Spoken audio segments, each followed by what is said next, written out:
Just deals, mate. Deals. Doing deals. Three or four key sort of failures inside of our planning system today.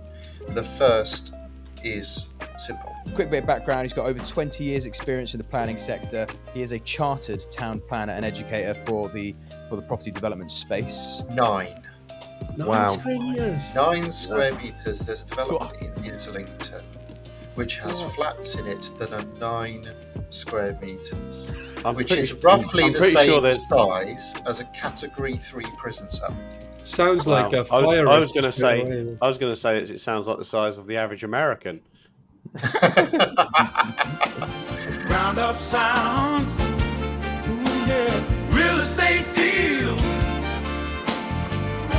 We lay them down. Let's get those deals.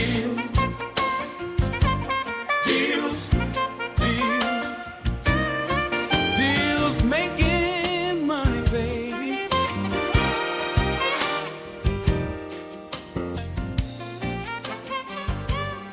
And we're recording. Welcome back, Morning. everyone.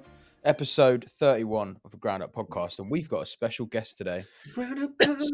Special guest. So in this episode, guys, we're going to be it's all going to be about planning. Planning is this episode. Obviously in the UK, it's a massive issue. So we've brought on a specialist. But just before we get onto that, guys, anything to update on? Anything juicy to talk about before we crack on with this episode? Just deals, mate. Deals. Doing deals. Deals, baby. Yeah, man. Yeah. How you getting on, With Stu? planning? Deals.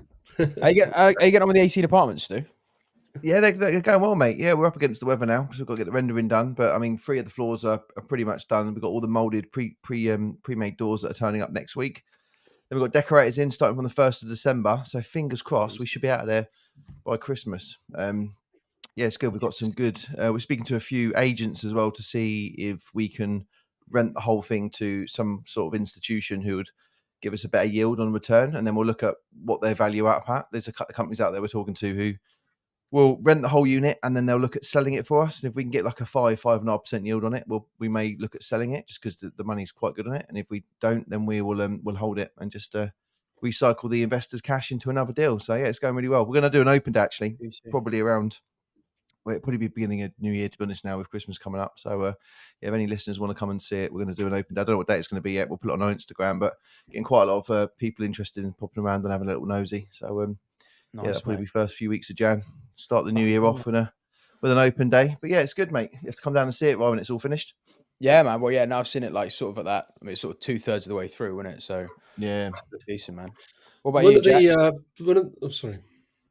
No, go on, D. Yeah, come on. It's not Dorian Get it show. out. He's No, I was pumping, he wants some money. Dorian's hoping that we all go, we've been bidding on stuff, but we can't get stuff over the line. They'll go, come on, give me the money. Mind you, this will put the values into context. So put Dorian back in his place. So I was telling Stu yesterday, our old malting scheme, which is a nice little heritage building that we bought in Abingdon. PD play, we got planning for 21 flats. Yesterday we got the front facade change because it's an old office front facade, and got consent to build 2 5-bed HMOs in the car park, so just one application for 2 units. It's a really dense site because there wasn't much parking with it, but the council, and this is sort of filtered down from Oxford City Council, they don't want parking. So if you have 20 flats, 20 parking spaces, they actually are happy for you to push more flats and less parking, to obviously keep traffic out of town centres. But anyway, we got planning for the 2 HMOs, which is about 1.2 million GDV add, which is nice, and that was obviously in the car park, which we had pegged as parking. So happy days there. Well, mate. But been pretty busy. We've in Central Suites actually, we bought another house this week, and I think we'll have another one going through today. And in the social portfolio, we've got 4 refinances all happening in the space of 10 days. So if anyone's ever done anything like that, they know what the paperwork that goes into dealing with all of that. It's getting so weird now with banks. I feel that banks just aren't that willing to lend. I don't know if anyone else is seeing this. It's almost slow. like Very, very slow. It's slow, yeah. A lot of them are talking themselves out of lending. Like, to give you an example, we're refinancing a HMO at the moment in the centre of Abingdon. It actually overlooks all of the historic town. It is neighbouring a pub, but you don't really feel like you're neighbouring a pub because it's brought forward on the site, and the pub's got like a walk-through all the way back to it. And you'd never notice there's a pub there if you live there from a noise perspective. But the bank have turned around and said it's in an antisocial area, but it's in the middle of a market town. So is that suggesting that every property in any town Around a is pub. antisocial? Because Abingdon has got a really high rate of pubs because it just does. So yeah, I just feel like they're scared of their own shadow at the moment, banks, and you've got to go through like 4 to get to refinance. Where back in the day, 2.5 months after the point you start the application, you're off. Do you feel like it might have something to do with the little blip since the budget and the gilt market, and maybe because I know some products have been pulled, maybe banks are just finding reasons to reprice at the moment. The thing is, They don't lend, they don't make a margin. Yeah, Well, well, yeah, the they've got thing to is lend, that they sent a surveyor out free of charge. So I can't see it being that. And I've been picking more of those lenders recently because there's just so many people messing about in the market. Which is why I love that process. You go, what have I got to lose? You sending a surveyor out at your cost and telling me you don't want to lend on it, nothing. Yeah. And they don't even know that I've got 3 others going that same day. Yeah, just difficult in that in the financial markets, I think. I wonder if it'd be interesting to get someone else we should get on the show at some point as an underwriter for a prominent bank. It'd be great if we could pick their brain on their process for like the tick box exercise for applications, because I feel like they've probably got a list that's just never stops growing. And then you get to a point where they go, right, there's a pub, so double check that it's not an antisocial. There's a park as well, so there could be drug addicts on the street. Do you know what I mean? As if like the divine Problem is, question. though, you could rationalize nearly any deal to not do it. So this is like kind of it's one of those, isn't it? It's the like we're doing acquisitions, sales, and refinances from a financing point of view. We're finding things slow a second, especially when it gets to legals as well. I know you have to get through all of the underwriting to get your credit backed offer, but then when it gets to legals, it's really slow at the minute. And one of the lenders I just dealt with recently, the queries. The problem is the level of queries. It started becoming immaterial, if that makes sense. Like they were worried and asking about stuff, or the legal side, whoever it was, although their own solicitors were blaming the lender, so it must have been someone behind the scenes. But stuff that was like, when you ask the very basic question, does this affect your security? Does this really affect your risk? The answer is like no. It's like the gearing level on an open market valuation, risk backed on a vacant possession, bricks and mortar. The answer to the questions they were asking were like of stuff very, very situational to me, like certain clauses in a license to one of my subtenants, like irrelevant for that. I was thinking, fucking hell, like, what's going on? Yeah, But funny enough, I was actually speaking to a NatWest bank manager yesterday about remortgaging a building that we've owned for 6 years. It's got its children's nursery in there, and they've asked me loads of questions like, "Oh, your tenant looks risky," and I was like, "Well, when we bought the property, the tenant didn't have an established business. They moved out of the town hall where they were looking after babies, and they've moved into an established site where they've now got a 10-year full repairing lease, and they've been paying rent for 6 years. And you bought the building with us. You took the risk on that tenant 6 years ago. So they're way stronger now. Their balance sheet's stronger, their income's stronger. They've expanded. But it's a different person in the bank looking at it now. Yeah, exactly. And he was sort of like, "Oh, this tenant looks risky." I think if we ended up getting an underwriter on this, I think that the questions would be asked like, what if the internet goes a little bit crackly? What if Dorian picks on me? Talking about underwriting, the one in Windsor. So we've got 2 units. So we're just trying to sort the lease out at the moment with the cafeteria downstairs. Again, we're still not in legal with them yet, so I won't talk too much about them. But the flats above, how do you value 2 90 square meter 1-bedrooms that overlook a castle? So we're trying to get our valuation sorted out now to jump straight onto dev finance for early next year. And I mean, we're still right up in the air, and how they're going to value these things. Because is that for you got a 30 grand value add, a 50 grand value add, a 100 grand value add? I mean, there is only 20 buildings in the country that overlook the castle, and because we're going to design them to hold them and do them for service accommodation, That's the risk we're up against. You won't get the market value for that on a red book. You just won't, because there's an element of, it's kind of, it's not hope value, because it will. I get you. I live near Windsor. I get the whole proviso, but a red book will just value it like another one bed flat in Windsor somewhere. Bricks and mortar. They the only reason for the only reason the only reason you'd ever get the real value is if you ever went to market, got an offer on the table, and then you could use that to say, look, actually, but that's too late. Exactly. You're going to have to put more money in, mate. Well, I think we were right. I think the equity we took on that deal should see us through. I mean, we've put a pretty reasonable figure on it, but ultimately we're actually talking to the bank. We all use the bank anyway, but we're working with them, and we're trying to make them help us make a decision on the valuation. And it's like, when you get 3 valuations, which one do you normally like to go for? Do you go for the cheapest valuation? Do you go for the most well-known valuation? Or do you go for the one that's going to... Do I know all them? around, Start with that. Do I know the actual valuer? Yeah. Do I know them, or of contacts in that agency? I start with that, regardless of price. And then go on, Joe. We actually on Tame, we're refinancing out for phase 2, and we had a surveyor called Rob. Big shout out to Rob, and he's moved surveying firms in the process of us buying the site. He did the valuation to buy the site. Oh, can you see I'm flickering? Yeah, stop turning lights on, Rob, mate. Flashing news. So Rob, Rob's moved firms, and we've actually followed Rob. So we've instructed a new company, but kept the same surveyor, and that's exactly the same. If I like the firm, Rob. But I agree. We just had a valuation on a site. Now, and this just puts it out there for everybody to just show how valuations are wild, especially in the commercial market, where valuations are directly affected by nuances to the deal, if that makes sense. The situation of the deal. We had value a site at 700,000, and this is a consented site. And we had another valuer, so 2 different valuations, both RICS, both whatever, can do mortgages. Valuations for banks and all that. 700,000 was one. The other one, 1.4 million. Wow, fucking hell, bonkers. You're like.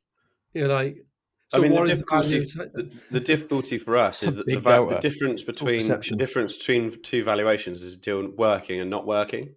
So if you get the one that doesn't work first, you've got a lot of work to put in. I told you about the story where I fell out with my valuer. When he went to site, asked the agent what the purchase price was. She knew we were buying another property, but got the prices mixed up.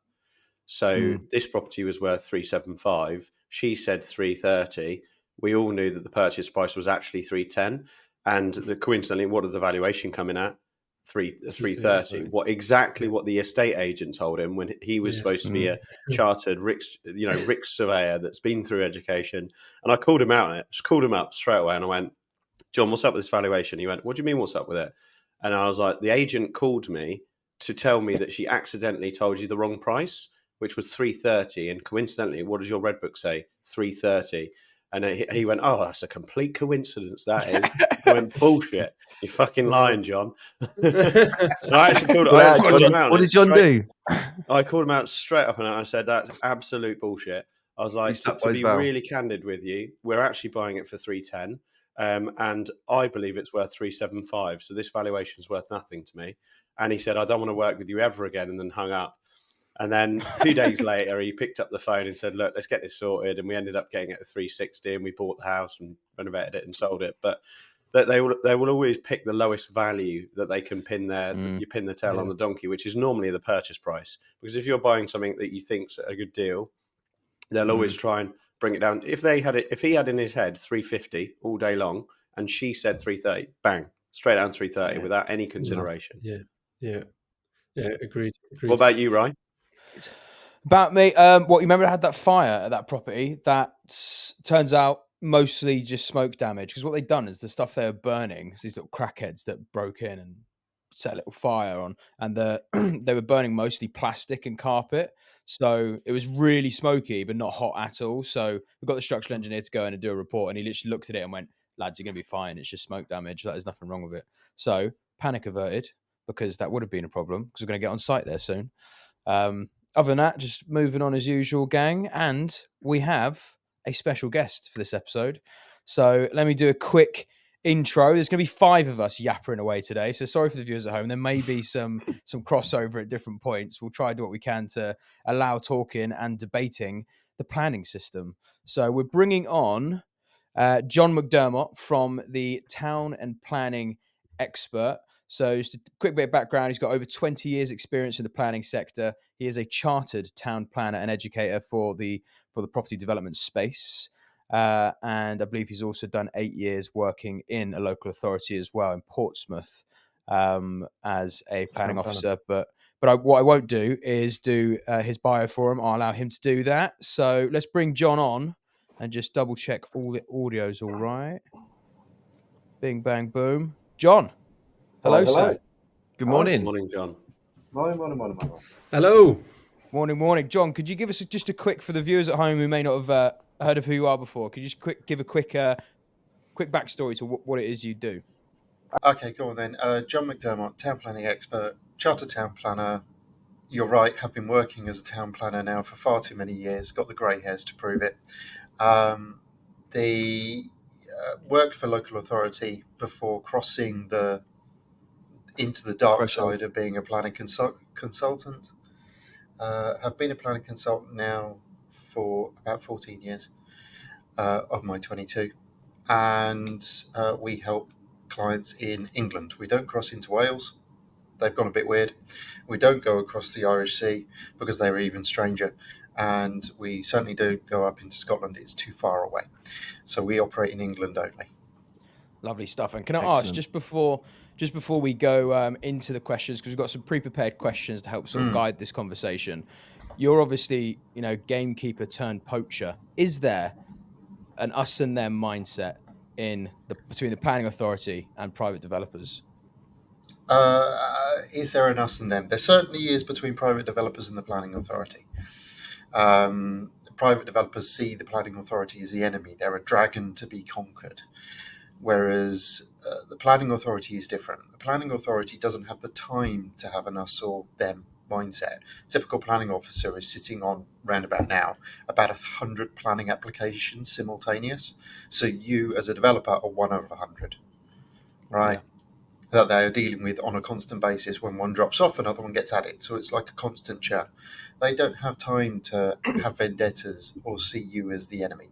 All they are seeing is your application. You almost need to think of the planning authority today like the passport office, rather than some evil thing to be conquered. Well, what about Jon? When you was when you was a town planner, Jon, was that a sort of constant number that you used to work to, or has that increased over the years, or where is the sort of a right amount of applications per planner? Would you say would so help? When I left PCC as a senior, I was on 75. And that was as a senior planner. So in theory, I was dealing with much more complex applications. Yeah. That has grown over time. I still talk to some of my former colleagues at Portsmouth Gosport Fair and Haven, where colleagues from Portsmouth have sort of distributed over the south coast. And I say, how's your workload looking at the moment? I say, oh yeah, I'm sitting on 120. And it's like, oh, wow. I'm glad I'm in private sector. And I'm only sitting, my caseload at the moment, I'm sitting on about 56. So, I'm definitely glad I'm working in private sector. And there's no incentives for these guys, is there? If they're sitting on 75 or 150, there's no incentives or anything that's there to help them push this along. They just drown in more work, basically. Yeah, this is as a result of, and I'm more than happy to say it because it's a matter of fact, massive underinvestment in this particular part of local government over the course of much more than 14 years. It's not a Labour problem. It's not a Tory problem. It's not a Lib Dem problem. It's a problem. And it's only been made worse. There used to be incentives. So there used to be something called planning delivery grant. Years and years and years ago, when I first started as a town planner, there was something called planning delivery grant, where planning authorities were encouraged to deliver planning applications, and they would get a bonus if they did. The government would send them a wodge of cash if they achieved over a certain percentage. PDC has gone completely, and what it's been replaced with is actually a punishment. The housing delivery test punishments, or the housing availability test punishments, which are actually negative reinforcements rather than positive reinforcements. So, no, there's no positive reinforcement for a planner. Would you also say, John, so in addition to obviously the resource being, resource depleted it's dramatically over the years, would you also say though that the efficiency of the system has also gone down, which makes it even harder for those applications to progress through? For example, the policies that come out sometimes conflict with each other and put the case on standstill. You'll know that much better than me. And just the process in general of how a plan and application gets determined, and all of the different policies, and it's probably even tons more policies that have come in since you were a town planner in the council as well. Would you say the efficiency's gone down? Well, Absolutely. biodiversity net gain's got to be one of those sort of things, right? And we'll come on that in detail. That's only the tip of the iceberg. I mean, the planning is used as kind of a lumping for anything that the government want assessed at development stage, because they think it's better done inside of planning than it is done inside of something else. So take, for example, in London. In London, we have reinforced by the Mayor of London's office, Planning Gateway 1. Planning Gateway 1 is a fire risk assessment that must occur on every single planning application. It's post-Grenfell, and it's because building control was found to be at fault, in part, for the disaster that befell Grenfell. So the Mayor of London has decided that all planning applications in the capital must have a fire risk assessment, no matter how big the application is, must have a fire risk assessment. Planners are not qualified to assess fire risk assessments. We're not building control engineers. We just don't know. So we have to send it out to London Fire Brigade, who then have to consult on every single one of these applications. Yeah, I mean, just to dive in there on that point, and I completely agree. I live near to Reading, and some of the sites that we deliver are near Reading Borough Council, and the amount of surveys and assessments that they require for an application to go in is just unearthly. And also, I don't believe that a design and policy framework that needs to be set for something to be approved externally and from a highways and whatever perspective that you typically would do, maybe under a prior approval application, should be thinking about building control, because you haven't even got it consented yet. I think that should be an after the fact surveys. And I think the issue I find from a developer's perspective is in Reading Borough Council, for a very simple application, we'll have to probably have 18 surveys carried out for one application to be approved. That's probably 15 too many that the council have then got to go through every single line item to determine whether there's risk factors or whatever it may be. But it's part of the planning application process, and probably neither side want it to be that comprehensive yet. So 80% of our costs and delays are because I feel we're over-speccing the original application, and then it might get rejected anyway. There's a good chance that 1 in 4 might get rejected in that location, and we've all wasted a load of time and a load of money and resource doing that. Whereas I feel that it needs to be very, very sort of bottom heavy to sort of go through the logical stages, and that's a prime example from a fire perspective. So we're actually having to do construction surveys pre-planning. It's all completely figurative. And in actual fact, there could be an argument where they say, well, let's do all the surveys up front so you're ready and you know what you're doing and everyone locally knows how this site's going to be formulated. But then it takes 2 years to get to consented. Whereas if we actually got the consent immediately, then trickled down all the fees that we needed to spend, we'd still be on site quicker.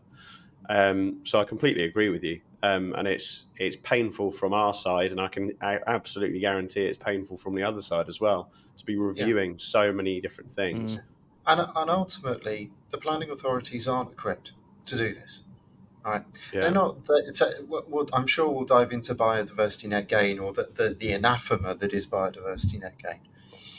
It's there for good and positive reasons. I understand why it's there. I understand why it was put into the Environment Act 2021. But they never skilled the planning authorities up to deal with it. So they said, you're going to assess something new, but good news, you have to rely on either county or district ecology to do it. Right? County or district ecology is not equipped to to deal with this, and it was an automatic switch on. Suddenly, they were being asked to consult upon every application that council sees. Well, okay, how is that an appropriate use of a system that is there to assess external effect?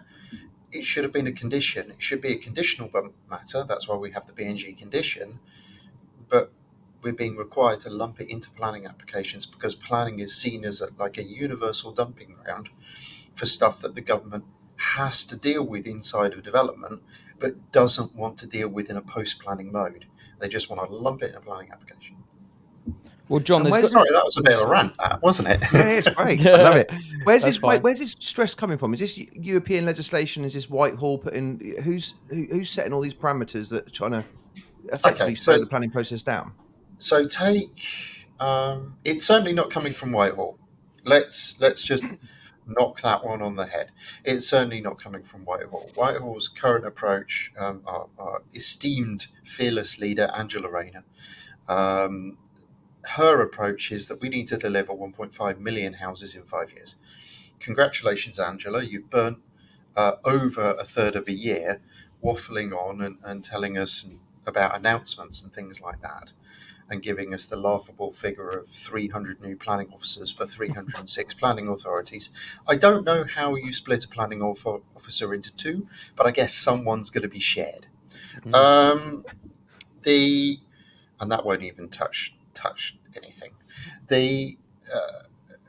But the current impetus from Whitehall is we need to build, and we need to build quickly. I've been saying that for a while. So it's not coming from them. Some of this, take nutrient neutrality, is handed down by the European Union, and is layover European Union stuff. Remember them? We apparently left them.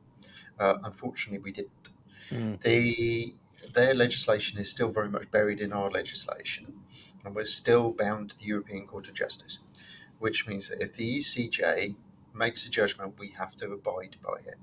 The judgment on nutrient neutrality is the Dutch water case, otherwise known as the Rhine case law, and that meant that nutrient neutrality then got shoved into the habitats regulations, which gets shoved into planning as we need to deal with this at consent stage. So that's where some of that comes from. Other pieces of legislation are also European funneled. So the Environment Act, the required to improve net biodiversity, was a European Union commitment that got shoved into the Environment Act, which then gets shoved into planning. So a lot of it is handed down from higher level. So where's John, out of interest? So sorry, just because I think you're going to ask another question, Ryan. I just wanted to narrow down on that part. If we're abiding by some law case or something that's overriding us, my view as a country, and I believe, we'll comply with that if you source funding. So, I would agree with that standpoint. Go to the European Union and say, congratulations, you've just done this to our planning system. We would like you now to pay for that. Unfortunately, our deal with the EU doesn't work that way. So the deal that we did, and we could wax lyrical, but it's not planning related, about how good or bad the deal was that we did with the EU, required us to pull out from the EU, so we don't get any funding from them anymore at all. But we have to behave. We had to, in order to do that and not give them any money, we had to sign up to the ECJ. Yeah, bring Trump over, tell him to fuck off, and we'll crack on. Jack Jiggens heading up the Department for Government Efficiency of the UK. But the biggest thing by far, money is definitely is obviously one. But the biggest thing, I think, which is always what irritates me, and Wales are terrible for it, John. So I understand why you've left Wales, because they to be fair, Dorian, I had a fabulous last application in Wales. It was up in Conwy, and it was a beautiful Grade 2 listed building, turning that into a hotel. Stunning last application. Happy to finish on a high. But good. But the issue though, and Wales are terrible for it, is that they have this problem, and like I understand like nutrient neutrality, I understand biodiversity, like, I understand the problems they're trying to solve, but what they end up doing is they bring it into the system without the solution, and they try they just introduce, this is what we need to do, so do it, but there's no real thought out proper solution before they introduce it. There's no training, there's no steps in place, there's no lead time in place. Some of these things are with immediate effect, and yet, and it literally just kills and stops schemes. I won't ramble on that, but we've got some allocated sites that you cannot get permission on, that are allocated for social housing grant for the social housing development target, that you can't get permission on now because of a new regulation a minister's just wrote into effect with immediate effect. You're like, why, with no solution in place? Do you know? It's just like, here's the new problem, solve it.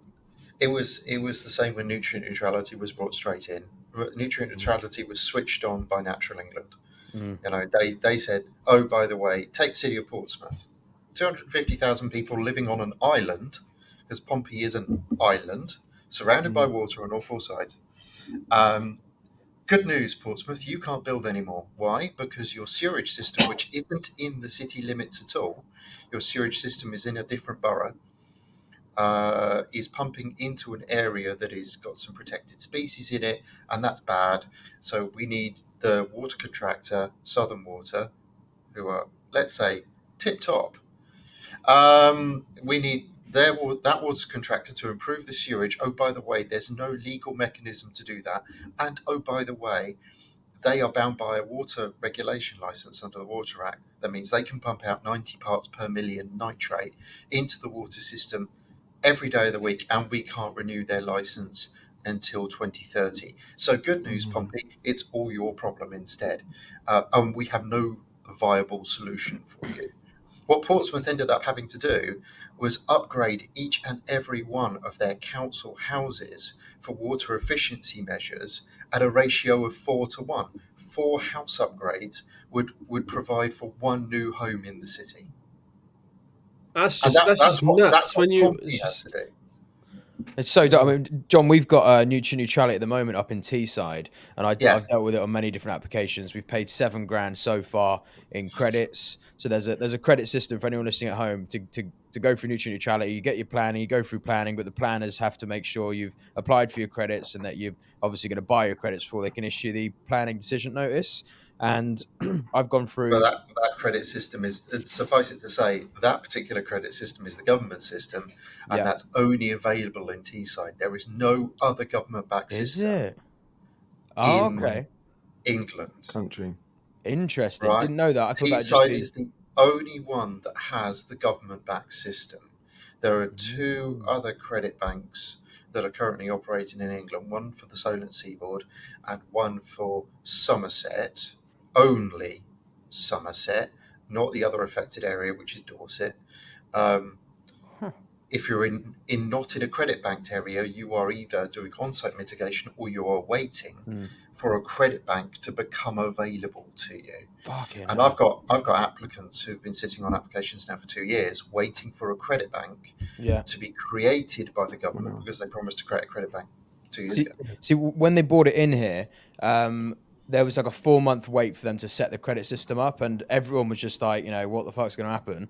Then they set it up, and it was actually quite quick to deal with, and you wait for 2-month cycles to issue for your credits, and it doesn't actually massively slow down the process, but the cost is mental. Like, we're looking at $40,000 across 2 schemes on nutrient neutrality credits, and there's just no way I'm going to pay that money.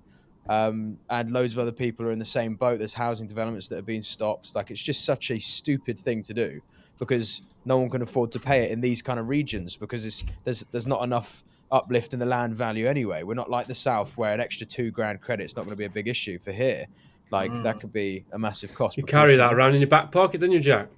Yeah, I mean, $40,000 for an application. Get on with it. Get on with it. Don't forget, the Teesside scheme is only available for dwellings in Class C3. It's not available for anything else. I've got a client who's just been refused in Durham, inside the Tees area, for a apart hotel. Council are completely cool with the apart hotel, appropriate use of the building. They love the extensions. They love everything about it. but we cannot get credits for it. And we cannot get credits for it because the T-size scheme is only for dwellings in C3, and an apart hotel is a hotel in C1. Yeah, this is what I mean. It's like I know my brain's quite simple, but like if you in the private sector, whenever there's a problem that you need to resolve, you always just start with solution driving with your team and driving out the solutions and really bringing them out. So that bottleneck kind of gets destroyed or opened up really quickly. But it seems to have the opposite way. It's like even like in Wales, I know, but when they brought in SAB as well for sustainable urban drainage, they just brought it in and it was like right now and then every local authority treats it differently. That's been in now for 5 years and this still causes problems. Biodiversity net gain, net benefit, and Wales brought in with immediate effect. There's no calculator in Wales. It's based on ecology, our ecology assessments to prove base standard, and then it would provide a betterment. But then the council's project ecologist, the council's ecology officer, they disagreeing a lot with our professional reports because it's quite subjective and subjectivity. And then you speak to plan officers, and we've got schemes where planning officers actually want the scheme to come forward. They're happy with it. It's a case on their desk, as you say. They've done all the consultations. Everyone's fine. But now ecology officers, because it's been written in with as an urgency, they're just like, yeah, we don't want to see any development here. And then that's it, really. Just waiting. Not to scare everyone, but the Welsh planning system is used by the English government as a test bed for new ideas that are going to come to England. I'm very happy for that.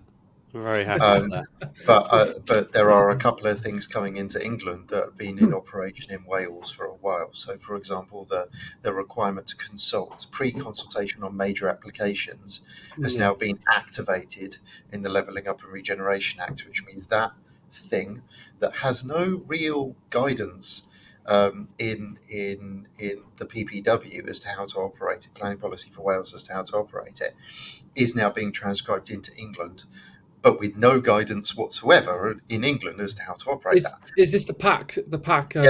Yeah. So we have to do that on every site, and we'll come across it later on if we get time. But I'm involved at the moment with the Welsh government, the Senedd, and their task force. You've probably seen it on the news. When I say I'm involved, I'm providing our evidence, our feedback. I've been asked to do that and speaking to. I've been in the Senedd and I'm speaking to members of the task force as well because we're actively involved in planning applications, especially for social housing.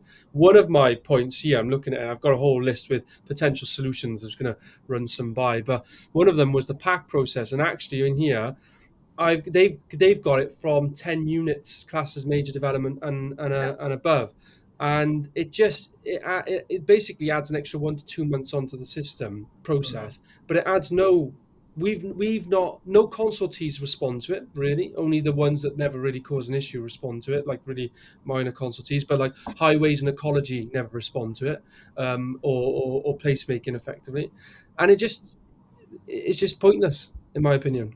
It's just but it is. I mean, I've never seen a positive outcome occur as a result of PAC. All it does is warm the objectors up.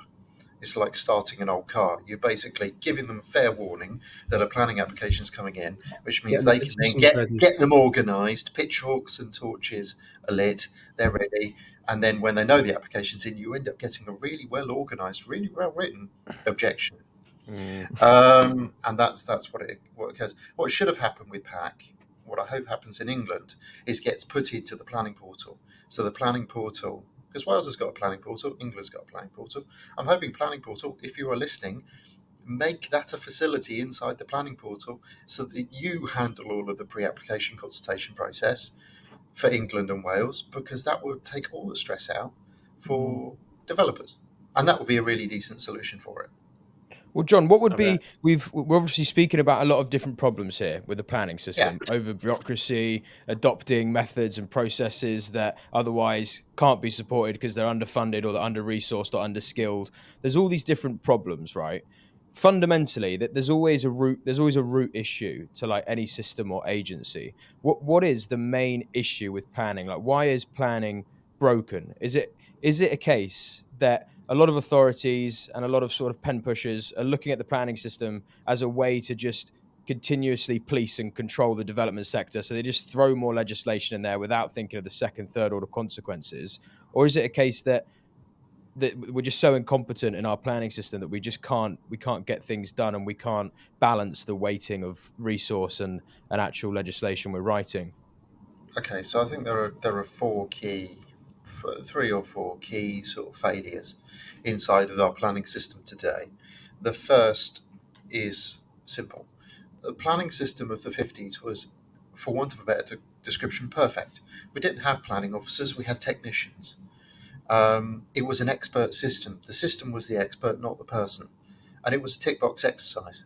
So you made sure you complied with policy. The policy was published. You complied with it. You tick boxes. You got consent. Consents came out really quickly. And that was that. The problem is in the 60s, 70s and 80s, planning got liberalised. So we got introduction of committees. We got public objection. We got Our favourite. the system. In response to what, John? Why? Was it just a hippie movement in general? What was the response? It was NIMBYism. I mean, take it as NIMBYism. It was basically a de-technocratization of planning and placing more emphasis on the officer being the expert, not the system being the expert. So was it a case? It's almost like you go to McDonald's and you get a Gordon Ramsay style burger magically appear when you ordered a Big Mac. You order McDonald's as an expert system. The people who run in McDonald's don't need to know how a Big Mac goes together. They just need to know their bit, right? Yeah. The system is the expert. If you suddenly get Gordon Ramsay in the McDonald's kitchen, Gordon Ramsay is the expert. Yeah. And suddenly everyone's making burgers that have got, bits of celery sticking out of them or whatever.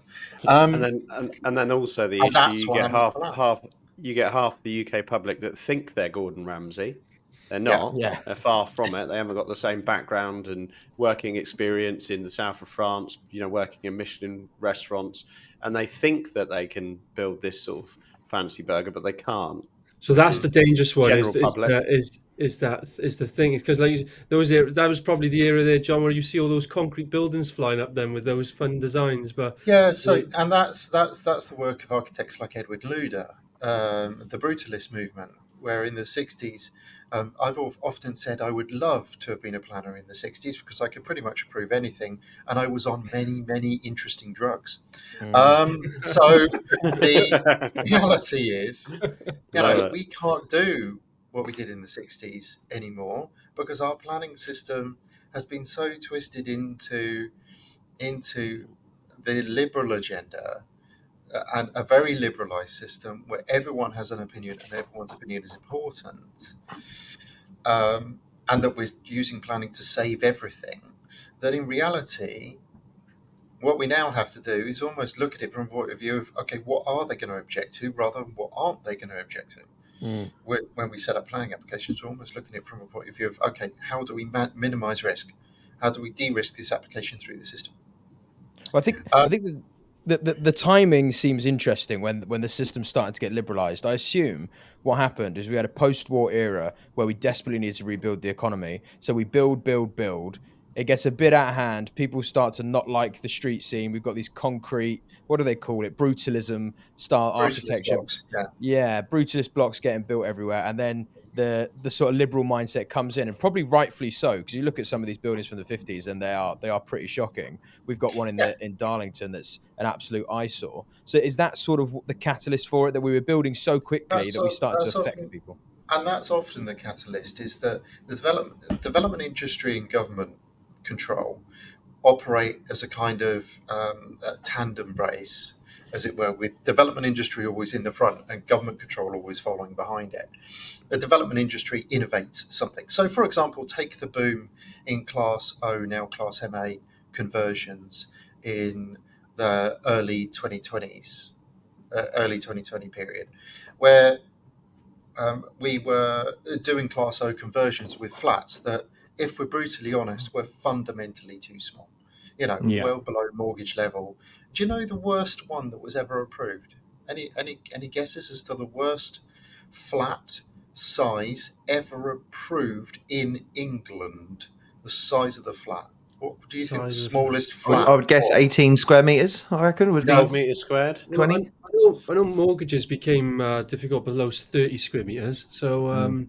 9 Wow. square meters. 9 square meters. There's a development Fucking in hell. Islington which has What? flats in it that are 9 square meters, I'm which pretty- is roughly I'm the pretty same sure there's- size as a Category 3 prison cell. Sounds like Wow. a fire. I was going to risk straight say. away. I was going to say it sounds like the size of the average American.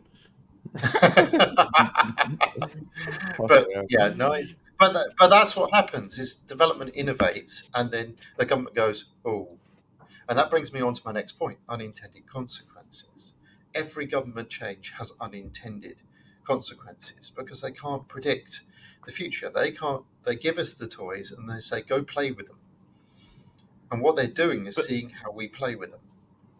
But is that Oh, that one whole? sec, Jack, sorry, just to cut because you mentioned it and it's everyone. So you meant there was 4 failures, or your top. I was writing them down, but I got the 2, and then we haven't come on to the other 2 yet. We haven't come on to the 2, right? Okay. So the first failure is ultimately liberalisation, pushing too much into the planning, effectively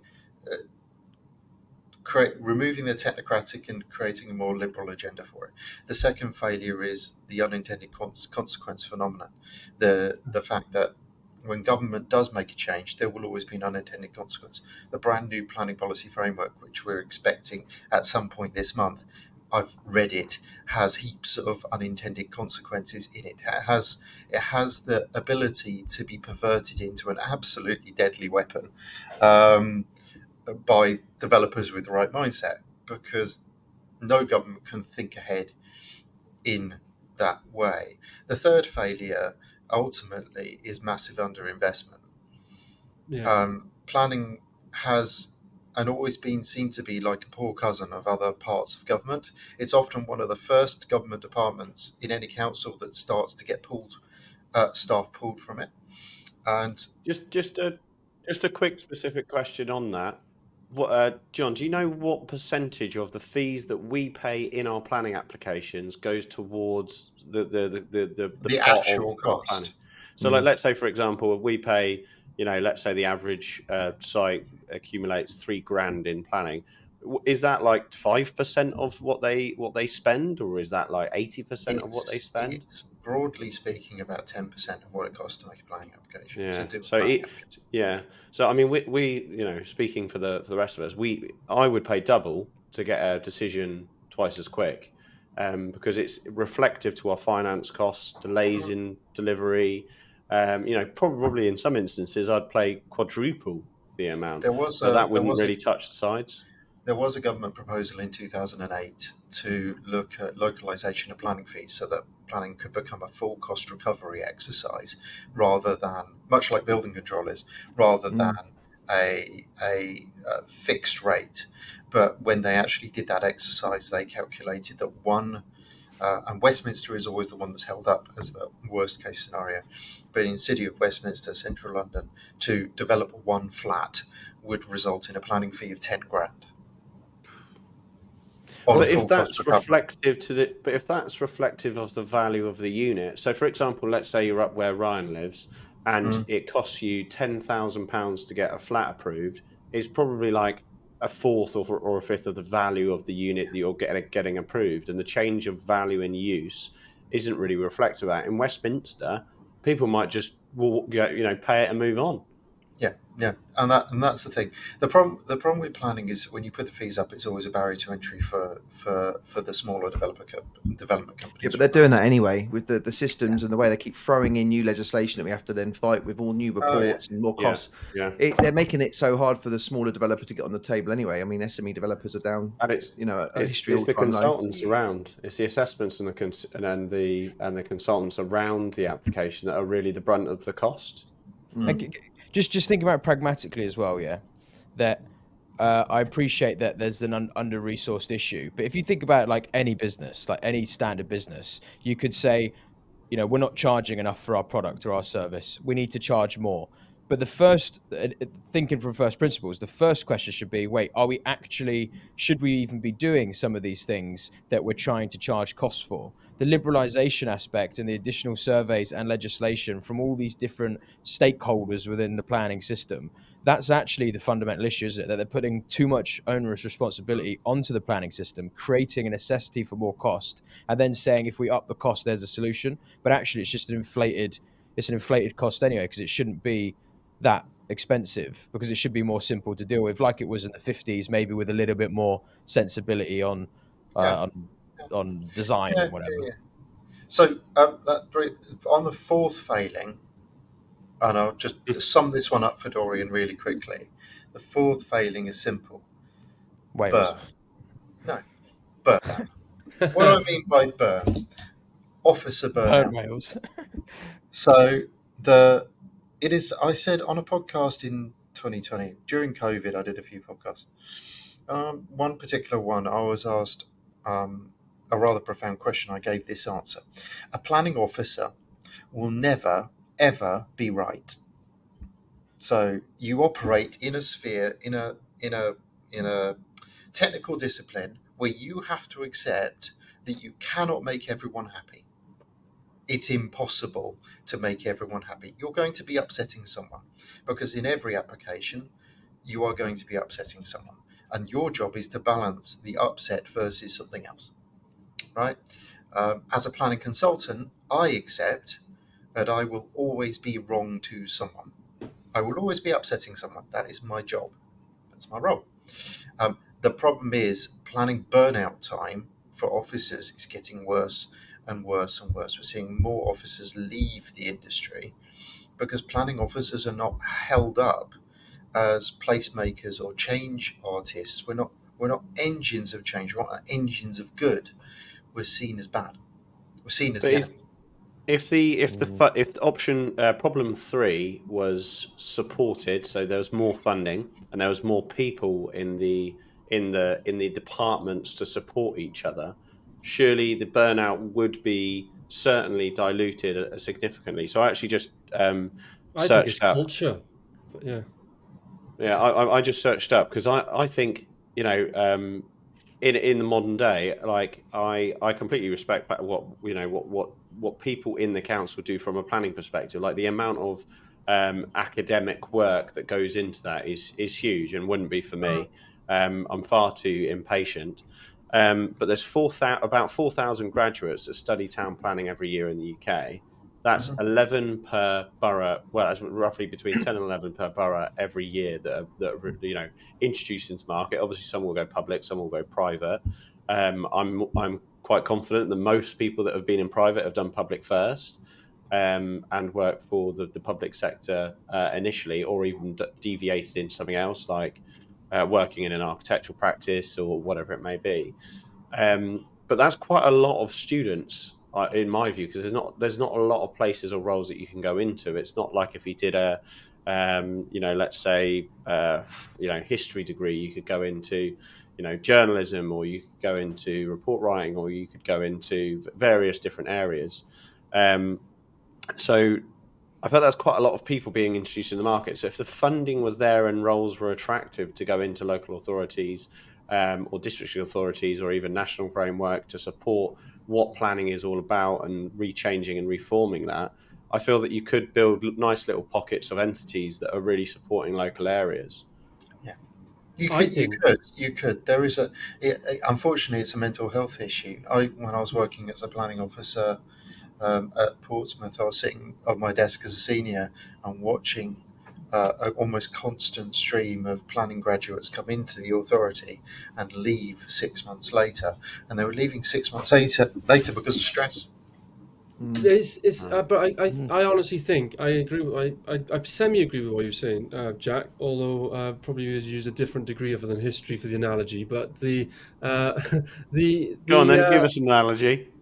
No, I thought you were going to use a car analogy, you know. But, Yeah, well, John's already used one of those. uh, So, Dorian loves a car analogy. So oh keep yeah, All yeah. right, go for it, Dorian. Let's go full Clarkson on this one. Yeah, but no, my point is that I think it's a culture, really do, because but running a business, I have 50 staff members. I really understand the value and importance of culture and how the top tone sets the business environment. And from a planning point of view, and I've never worked in this, so obviously I don't know, but I'm just looking from an outsider. It's very siloed and it's very broken. But the biggest thing by far is that especially in today's age, is planning. You're right, John. You're going to upset so many people, and typically the ones who are commenting or loud or speaking are the ones who are objecting. The ones who are supportive are very silent, and you can literally have, like, we were involved in applications where the plan officer was telling us that they would literally have the neighbours of the street would all basically all gang up to ring the planning officer every day, each individual one of them. And not only that, they would lobby the councillors, and the councillors would be on to the planning officer. Yeah, The planning officer had nobody above them to stop to help block that barrage of contact, of emails and phone calls. Nobody would turn around and be like, listen, shut up. You can't speak like that. Whereas in like a private business, you're like, this is what we're doing.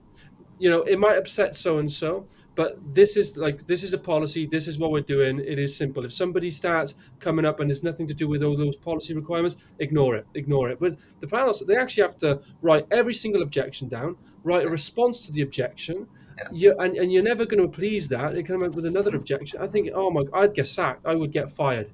I just couldn't deal with that. it is a, and this is the fourth problem. Essentially, is it's that constant, almost woodpecker of no, constantly, and it is constant. Well, John, let's go on to some more sections. But just to summarise that, your 4 pillars for the broken planning system are under-resourced, churn of staff, liberalised culture in a way, or liberalised system, liberalised agenda. Yeah. And what was the other one again? Unintended consequences. Unintended consequences. That's it. So those are your 4 pillars for why the planning system's broken. Yeah. Just out of interest, Rye, Stu, Dorian, is there anything else that you think that is outside of those 4 that we could get John's view on? Well, I agree and understand John's point, Byrne. In my mind, I've just classed it as a cultural problem for that reason. But yeah. But Dorian, on that, what public sector organisation has a good culture? Give me an example. HMRC. I can't. Exactly. The problem isn't it being culture; it's management, leadership, business planning. Yeah, leaky but bucket. it's still a cultural problem. It's just no one's found this. No one's provided the solution. No one's solved it. But this brings us on to the next question. If we're going to talk about culture and what we see in the private sector compared to what's sort of ubiquitous in the public sector, a new system, imagine if it was possible that we could have complete reform of the planning system. Wave a magic wand. How would you design the system, John? If you had complete freedom, how would you design the ideal system? And would you privatise it as well? And would privatisation be a big part of it? Money is no limit. First and foremost, I wouldn't privatise it. The reason why I say that is I've actually seen the result of privatised planning services. Portsmouth had a partially privatised planning service. Hillingdon had as well. It was awful. If you think planning officers are tough, try dealing with a privatised planning officer that works for an external company that really doesn't care about the area, really doesn't care about anything other than pushing paper. Right? You get a decision quickly, but ultimately the decision is a negative one. And that is what's going on or has been going on in Hillingdon now for quite some time. So I would not privatise a planning system because I wouldn't want anyone other than a council which has a vested interest in that area to be determining development in that area. That being said, what I would do is roll the clock back. Part of the government reforms that were proposed by Gove just before he was evicted, and the Tories just before they were evicted, were actually quite sensible. A rolling back of the system, a de-backbenching of the system, so that it became more technocratic. It became more focused on policy and delivery rather than on opinion, birds, bats, trees, shrubs, newts, grasshoppers, whatever, right? If you were able to reform the system, the stupid thing is, as Brits, we love rules. We're rule junkies. We absolutely adore them. We get really cross. I was standing in an airport a few years ago, and some Frenchists, I'm sure there are many lovely French people, but this particular group of French people decided that waiting in a queue for passport control at Mumbai airport was not for them. They didn't have to abide by that commonly held social rule. And you should have seen the level of concern, vexatiousness that came from the Brits who had just got off a Virgin Atlantic flight with these Frenchists just sauntering past because, hey, they're French. We love rules in Britain. We actually work really well with them. So a standardised rule book that works everywhere with no local variation, because one of the big criticisms for planning is you go to Winchester and they have the Winchester way. You go to Fareham and it's we do this in Fareham. They border each other. But just because you've gone from you've got literally crossed a road from Winchester to Fareham, the rules completely change. So for avoidance of doubt, that's just one national policy, no parishes. One rule book that everyone works to. Now, how much more efficient would that make planning if you had 1,000. one government rulebook? Every planning authority has to produce a local plan, right? And it has to be up to date. And in theory, they have to do it every 5 years. The current St Albans local plan, I believe, is 1995, and they are still desperately trying to consult on their brand new local plan after failing on the last 3 attempts. Wow. So if they didn't have to produce a local plan, aside from just housing allocations, this is where we want our housing to go, and we had a national rulebook, then imagine all the planning officers that would be freed out of policy who are having to churn local plans every 5 years and fail. We could put them into development management. They're still planners. They're still qualified as planners. We could put them into development management and free the system up. The resources are in the system. So if I was redesigning the system today, I'd actually follow some of the lines that have already been set down for us. National Development Management Policies Framework that is binding upon everyone. National Planning Policy Guidance Framework that is binding upon everyone and gives exact ways on how to interpret the rules. And reduce local plans all the way down to this is where we need this amount of housing and this is where our housing is going. Done. That's how I'd reform it.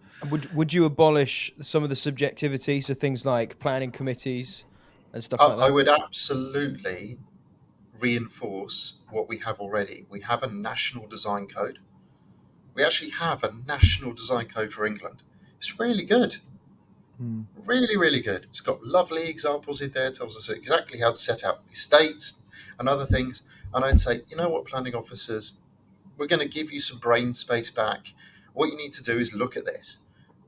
And developers, what you need to do is look at this. If we're all singing off the same book, if we're all reading the same book and looking at going, right, so the National Design Code says this. Yes, we're going to end up with Britain of the 50s again. We're going to end up with estates that all look like each other. But you know what? How bad in reality was that when it delivered post-war rebuilding of housing on a vast scale quickly? That post-war period is the only time where we've been able to build to that extent. Yeah. Right? Do you think they could all singing off the same book, planning would be a better system. And would you take that mindset with all the reports and all the infrastructure costs? I mean, the planning development control system with the SANG, the SAM, the SEAL, all these costs. I mean, do you think we could use technology to do like even what 3 words where you could just pull it in, it comes up with a table, it tells you exactly what the contributions need to be in that area, and that would just speed that whole process up as well by in terms of months for a small SME. Some councils have that already. Some councils have that already. So I work with some councils where I literally just give them the postcode. It gives me the address list. I select the address, and it tells me each and every policy that applies, each and every contribution that applies. I can work it out. It even tells me the SIL zone I'm in. So why do some councils have that and some councils don't? Because at the moment, council technology is allowed to be devolved down to council level. They're allowed to invest in the technology they want to invest in. The previous government wanted to redress that balance by having a standard planning data set, a standard model for data, which is in the Levelling Up and Regeneration Act. That's been engaged, right? But whether or not the present occupants of number 10 follow through with that is another matter. And how would you deal with the as one of that tackling one of your the four issues that burn or negative culture or constant barrage of woodpecking? How would you deal with that with this new system? Well, again, I would make objections planning related. Make objections a planning orientated expert system. So you take the emotion out. Basically said to people, take the emotion completely out of it. Take stuff that is not germane to a planning decision completely out of it. This is going to result in. So I've seen objections where people have objected on grounds that they don't know who's going to live in the flats. And because they don't know who's going to live in the flats and they overlook a public park, nasty people could live in the flats watching my children in a park. That could happen with any house that exists around that park. That was actually an objection to a block of flats in Peterborough. Someone actually wrote that in. Yeah, right? We have that all the time, especially for social housing. Social housing objections are all about the people in there, effectively. Which is not a planning matter. Just not a planning matter. Yeah, but that noise doesn't get taken into account, does it? As part of their workload. I mean, they literally just no. They have to write on it. They have to deal with it. Yeah, they have to deal with it. They have to answer it. It's an objection. It doesn't matter whether an objection is planning related or not. If someone objects, they have to answer. Yeah. So I would change objections in 2 ways. Firstly, the 21-day limit, right? At the moment, that 21-day limit, the 21-day sponsored public consultation period, is effectively meaningless. A member of the public can object with 1 day to go, with 30 seconds to go, and the planning authority has to take that into account. There's actually no deadline. Make that a hard deadline. 21 days. Once you've had your 21 days, sorry, matey boy, you've had your luck. You were told for 21 days. That's the first thing I do. The second thing I do is put objections through the planning portal. So we pay for the planning portal. We pay £70 every single time we make a planning application through the planning portal for them literally just collating data and sending it to the planning authority, right? It's literally the best captured market deal I've ever seen. But make objections through a directed channel. The only way to object on a planning application is through a planning portal. You have to fill out a form, make the points of objection a tick box. So here's what you can object to. You tick what you're objecting to, sign at the bottom, send. Done. Then it can go into a database, it takes all the planning officers' work out, and they can answer just the things you can object to. So when you say tick box, that's ticking like planning policy and not it, might make my kitchen dark or... Yeah, points of objection that are germane to a planning decision. So, for example, on most housing developments is loss of light, outlook, privacy, creation of a strong sense of enclosure, design, effect of street scene, noise disturbance. Those are the common ones, right? And car parking, of course. So just provide the approved points of objection. Make them approved. Tell the government, right, you're going to set out the approved, what people can object to, put it on a tick box, they can tick however many they want, and then the planning officers are just dealing with an existing set. John, out of interest, I always thought that if there was an objection process, it would be good if you shouldn't share it with anyone else locally, so that there would be an overlap in like, obviously it will happen, but if you just sort of say, it has to remain anonymous and it shouldn't be shared with any neighbours, then you may get, for an example, let's say people click the button of, highways impact on the local area, and coincidentally 30 people click that without communicating or building a balmy army to all go down that route. I think it should be done that way, in the sense that it's because if you cross-reference two people having the same issue, that for me doesn't double the qualification of that issue. It quadruples it, because it's two different people independently that have that view. And I feel that would be way stronger than people getting an army of people round a table and saying, right, let's all do this because I think that's our best shot, just because they might have other views around it. I mean, it's an interesting point. It is an absolute phenomenon that you start to see objections being duplicated. So one person puts in a really good objection, and then 60 people go, "Oh, right, Control C, highlight Control C, Control V, drop that into mine. Lovely, off we go." Right, and you see the same objection repeated 60 times. Does that quadruple or whatever the weight of that objection? No, it's clear that what they've done is copy the first person's objection 60 times. If it was a silent process, which the planning officer then reported back to the applicant on after the 21 days, and the 21 days was a hard limit, then yes, objections would actually stand for something. Could you not preempt the answers to the objections? So on that system, you would have, say, 10 of the most common objections. Surely we could pay as developers to the council for them to answer these questions, in their best opinion, before the application goes out for validation. So then if they have got a problem with this... Sorry. Yeah, and that's called pre-application. We have a pre-application system today. But the main complaints have been thought about. That's in part what pre-application is for, is to look at what the main points of contention could be and discuss with the council how to overcome them before the application goes in, right? That, you're right, would give them the ability to go to the approved points of objection and say, right, you could get objections on this. This is how we don't think that's an objection. We put that to one side. These are the things we think are important. It would then give pre-app legal weight because they are considering it against what would be the approved points of objection. Because at the moment, pre-app doesn't have legal weight.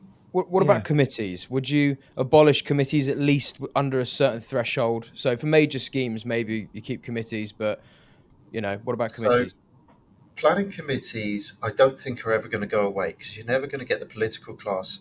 Even if you were given an unlimited amount of money, you still have to get it through the political class. So you still have to make a change to the planning system, and it has to go through Parliament. Someone's got to vote for it, and they're a politician, right?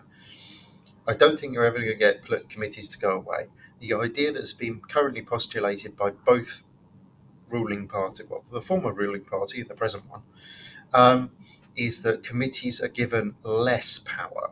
So they are required to do more in order to overcome the threshold, or to cross the threshold and set aside an officer recommendation in favour of their own, right? I would probably take one step further than that. At the moment, we have a system in England where the schemes of delegation, that's the rule book that lives inside a council that says, at this level, this goes to committee. They're completely varied. They are individual to each council. There is no national schema. So what could be delegated authority in Gosport, it could be completely different to delegated authority in Doncaster, right? 2 ends of the country. I'd create a national schema that was nationally published that everyone had to use. So, because the big problem with planning committees is they get to decide through their own scheme of delegation at what point they take power away from the planning officers and take it into their own hands, right? That's their decision, but it really shouldn't be. Yeah, in Wales, with with pretty much most schemes go to committee.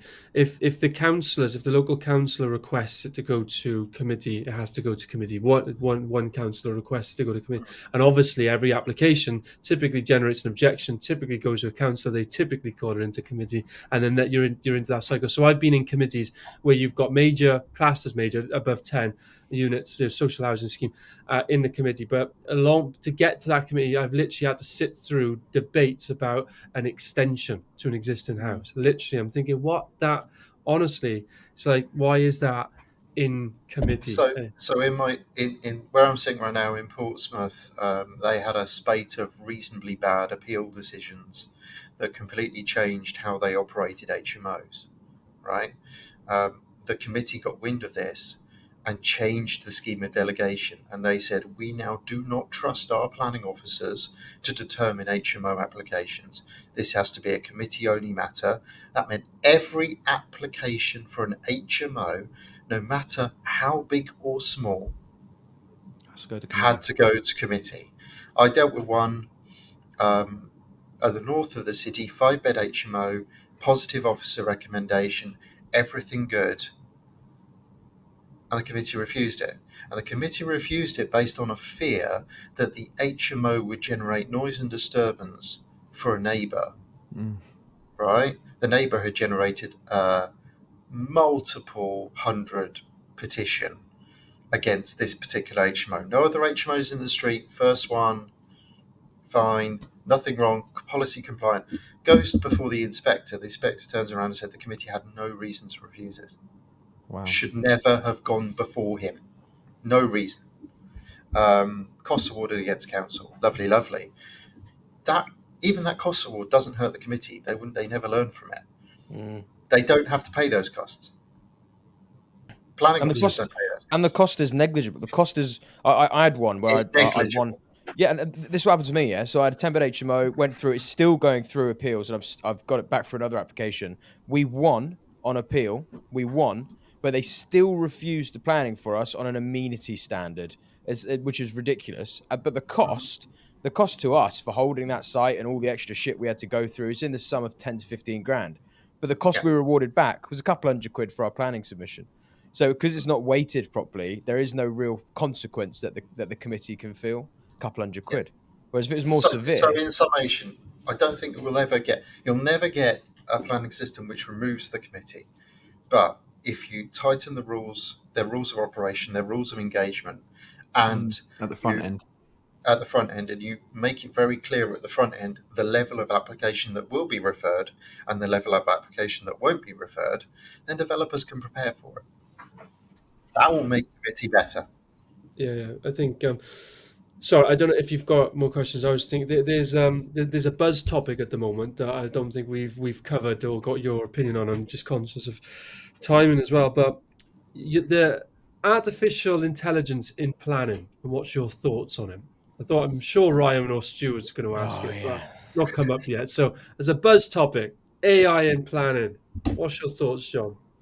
I think if it can be trained correctly, it would be a very suitable solution for smaller applications, right? Applications that are relatively binary, changes of use, prior approval, house to HMO. Household's slightly different because household applications deal with extensions typically. I actually wrote a letter to DCLG many years ago suggesting that, for example, household and permitted development could be made an expert system that literally was dealt with by an AI rather than being dealt with by a planning officer making a judgment call.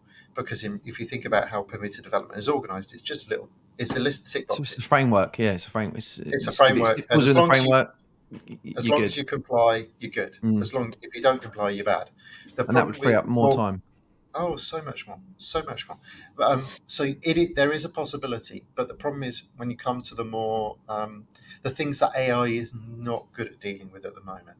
So an AI can't assess design, character, appearance. It can't assess effect of a listed building.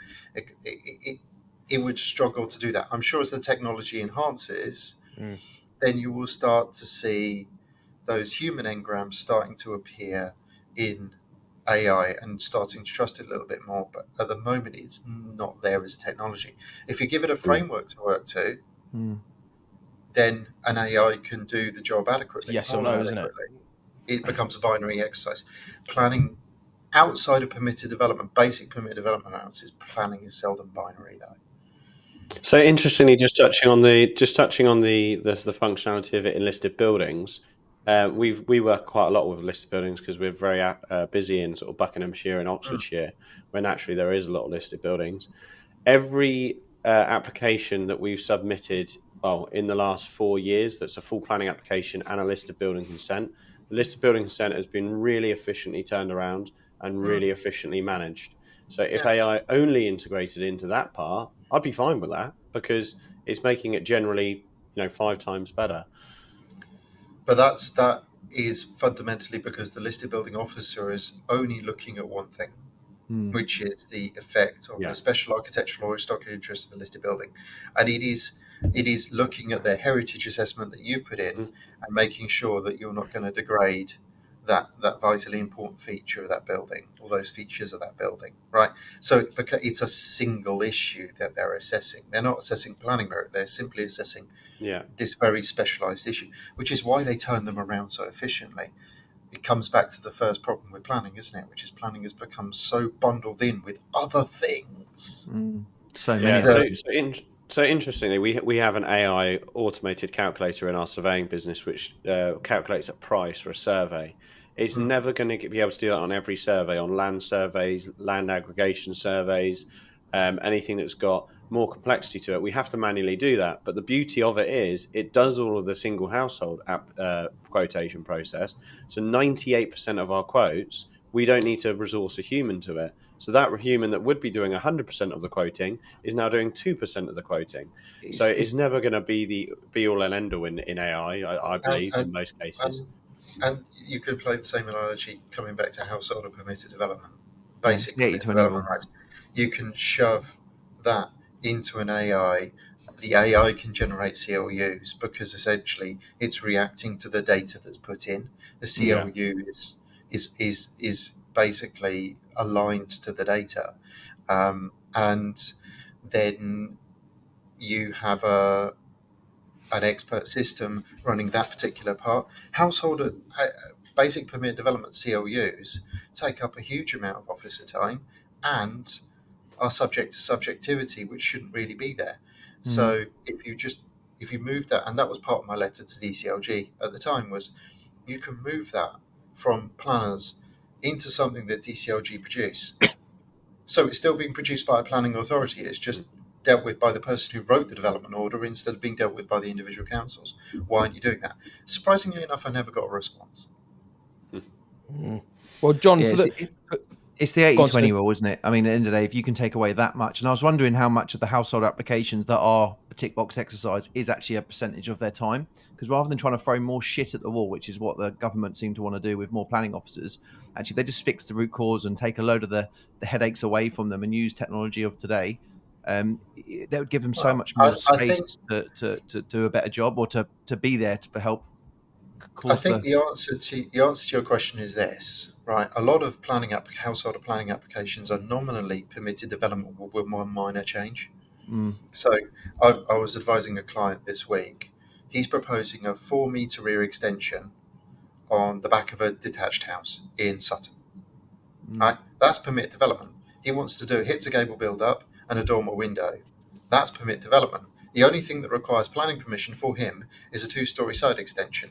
So his rear extension and his PD works, that could just be thrown into a CLU, separated out, and then all the planning officer has to deal with is a 2-storey side extension, which is relatively contentious. But that's the thing.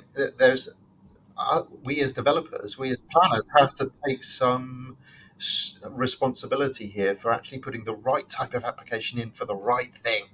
And not just lumping an application in as a kind of, because the old traditional hit and hope method isn't the right method. No, that's sensible to do that in most applications. We would always separate anything under PD, get that banked, And then, but that should go through an AI product, which is, are you matching the same materials? Yes. And it should generate a report within 30 seconds to go, you are within the legal framework of doing what you want to do. And then just spend the time on the bits that matter. I mean, it wouldn't take very long to build an AI system where a consumer or a homeowner could go through the platform, go this, here's my drawings, here's everything else I need around it. And then if the AI system goes, does this match 95% or more of all of the applications that have been approved that's of this style, and resource all of that and take a look at their sort of, obviously not design, but I believe you could sort of narrow that out with volumes and where it's located on the site, and look at all of the previous applications that have been approved before and come back immediately and go, yes, if it's within that 95%, or no, here's a planning officer that you have to deal with to resolve this. That for me then comes back to the point of having a really strong national design code. If we have a really strong national design code that says a dormer on a house that is not listed and not in a conservation area that's of this size is acceptable, is just universally acceptable, then the AI can respond to that. A side extension that is these dimensions is universally acceptable. The AI can respond to that. If you give an AI a framework, take the subjectivity out, then you can do AI in planning. Just quickly, because and everything you've said has been really really interesting. Thank you.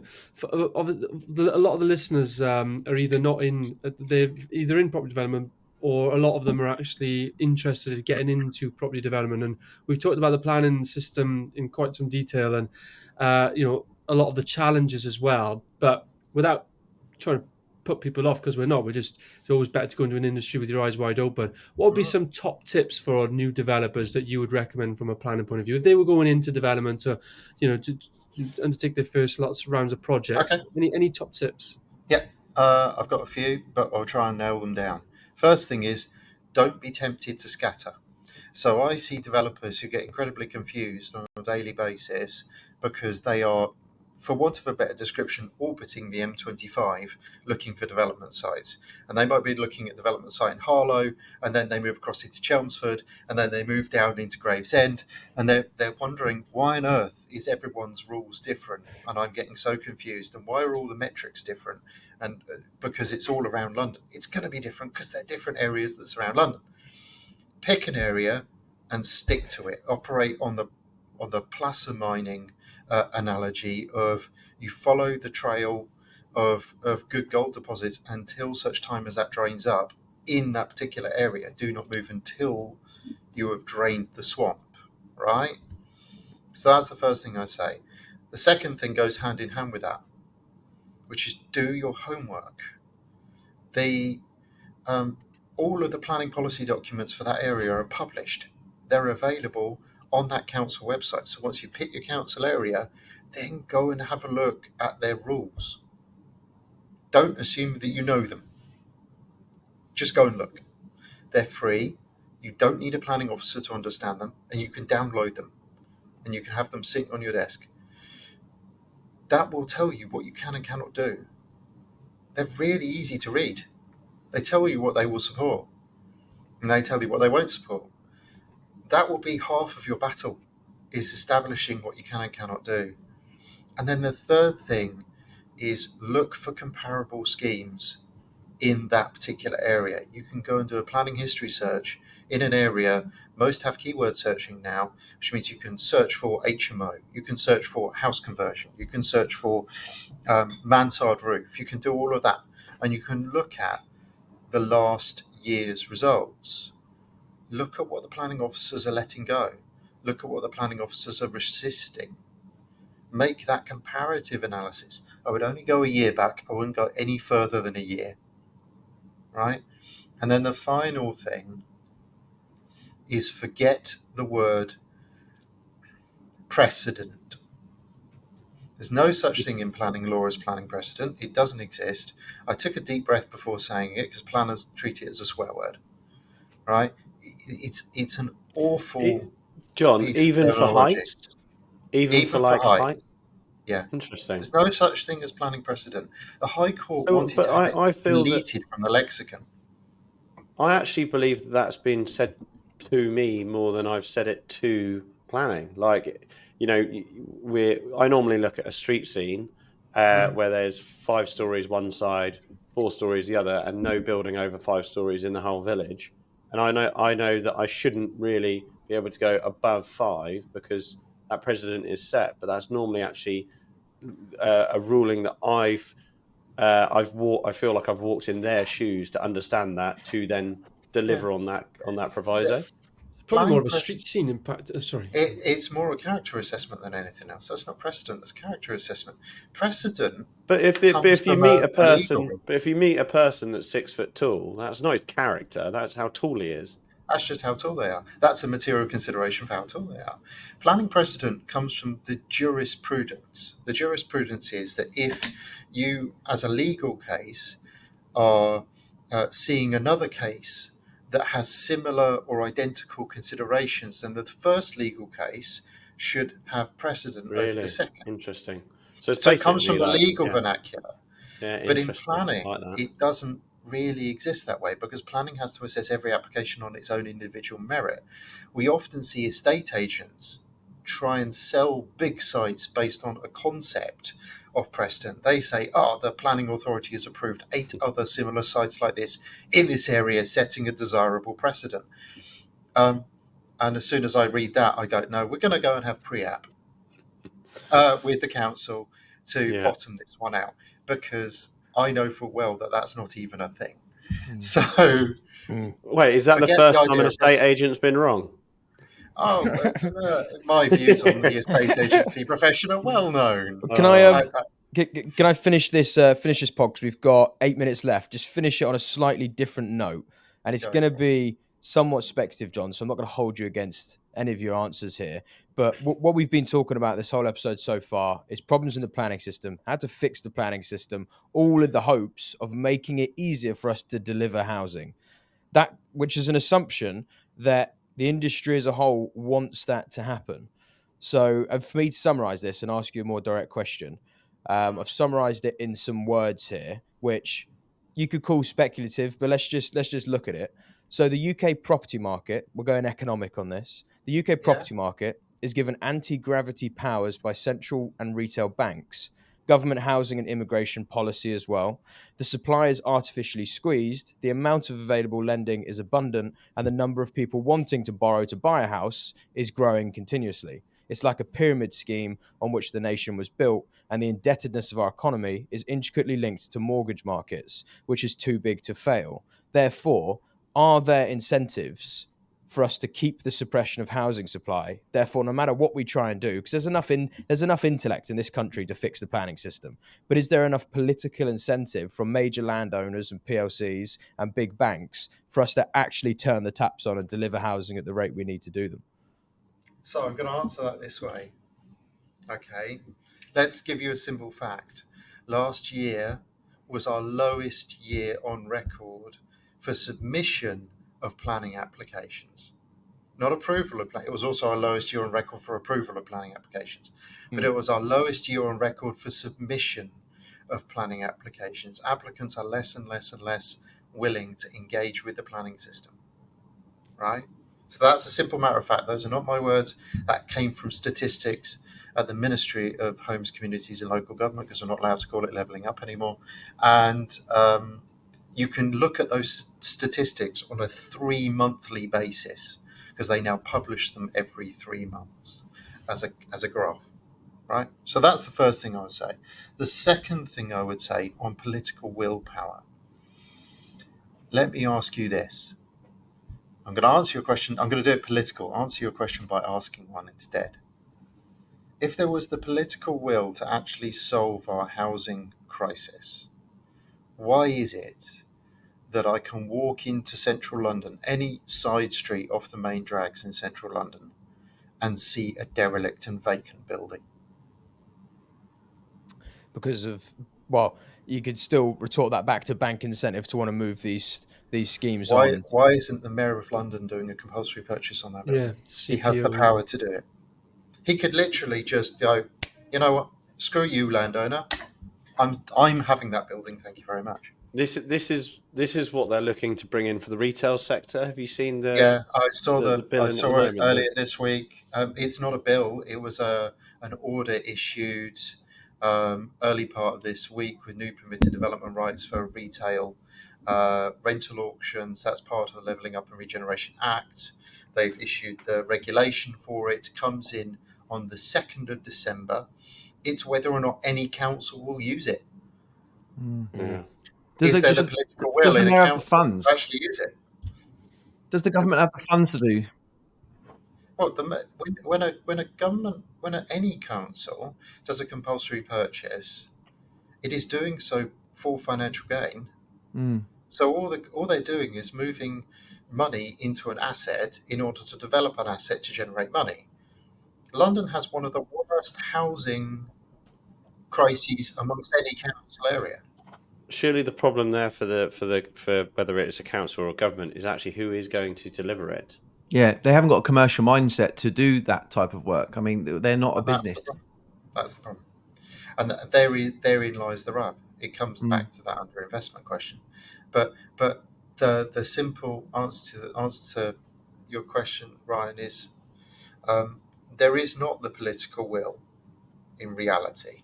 And there has not been historically the political will in reality to actually face up to the problems that are real and exist. The current political ideology is for us to go and build 20 or so new towns around Milton Keynes that all look like Milton Keynes, because that will in theory solve the problem. But political will comes from a set of incentives, right? There has to be incentives for them to do it, whether that's public pressure or whether that's corporate incentives, which generally are the bigger incentives, the revolving door of public and private sector. Do you not think that, there's another interesting stat, because you could look year on year on, say, the planning submissions from last year, but bear in mind, we're in economic turmoil over the last few years as well. So there could be, a lack of appetite from developers. If you look at over a 10, 20-year horizon, the contribution of SMEs to housing deliveries is massively down and more in the hands of the PLCs. Therefore, we're almost giving the power of delivery to a few consortiums that could influence planning and regulatory policy to reduce the supply of housing, even if the political, rhetoric is different. And what that also supports is larger sites being supported by the council, because it's less work on a larger site rather than 10 applications of 20 units. They're doing one application of 200 units. So they're owned by the institutions that lobby to the government and make the decisions anyway. So the whole thing's a loop. The really stupid thing is that, as with all planning thought, this is planning fashion that's coming around, because we dealt with this in the 1970s through things called the urban development corporations, which were public-private partnerships set up to build large-scale development in and around urban areas like London. And we still have one. It's called Old Oak Common. The London Legacy, they've just disbanded the London Legacy Development Corporation, which built all of the Olympic Village, which is now used as, amongst other things, social housing. But for developers then, don't scatter. Do your homework, read the rules. They're available online. Get as much information as you can. Look for comparable schemes. Precedent doesn't exist. And get in touch with Jon McDermott. John, do you want to do a quick... Many other planners are available. You don't have to talk to me, but importantly, take advice from a chartered town planner. Right? There are many people out there that call themselves planners, but they don't have the same initials or qualifications that I have. So take advice from a chartered town planner. They're bonded and regulated by the Royal Town Planning Institute. They are the ones that have all the protections in place for you. They're the ones that have to carry all the insurance. They're the ones that you have a complaint procedure against if your application goes wrong. Chartered town planners should be the town planning professionals you should be using. Amazing. There you go, RTPI. I've just done your advertisement. Thank you very John, much. Just quickly, John, would you recommend having one town planner that you work closely with, one planning consultant, or would you recommend having a number of different planning consultants? And do they niche in certain areas, or would you just have one relationship with one good guy? Just hope he doesn't. I would build a relationship with a firm that you like to work with. Right. end of the day, and I use the football team analogy here, you're effectively the manager of this football team, and you're the one that needs to drive the team forward. Everyone on your team needs to believe in what you're doing, right, and believe in you. So developing your own power team, developing your team of star players who are going to waltz onto that pitch. Your planner and your architect, if you think about football formation, are your centre halves. So they're right at the front, your striker and your centre half, your number 9, your number 10, and they are there scoring your goals. They're the ones you have to work with closely in order to make things happen. There's no point in then scattering your effort over multiple firms. You want one firm that believes in you and that you believe in them. That's probably the best practice. Amazing. Well, look, John, we'll 8:30 now. I know some of the boys have got to shoot off as well. But thank you very much for your time. Anyone listening to this episode, you can find John at The Planning Expert, right? It's theplanningsexpert.org. So tpexpert.org, or you can Google Town Planning Expert. That works exactly the same way because we're top of the shop in terms of Google if you Google that. And there are many links on the website. There's loads of free information on the website as well. Go to Planningology, which is an amazing knowledge base. We update appeal decisions and all sorts of stuff in there. Amazing. All right. Well, thank you for your time today, John. And anyone listening at home as well. We release these episodes every Thursday, 5:30 a.m. on Spotify and YouTube. Hopefully this has been a good episode. Drop us some feedback in the comments. Big love. I've enjoyed it. It's been nice digging into planning. Yeah, sorry, John. We do it early. Sorry you've had to break the day and towards the end of the week like this. It's not a problem at all. It's got the juices flowing for the day anyway, isn't it? So I have a whole sequence of triage calls to do after this day. After this, so whoever's up next on triage, you're going to get the back end of me, I'm afraid. Lovely. All right. Well, thanks for listening. Thanks a lot. Take care. Bye. Ground up sound. Ooh, yeah. Real estate deals. We lay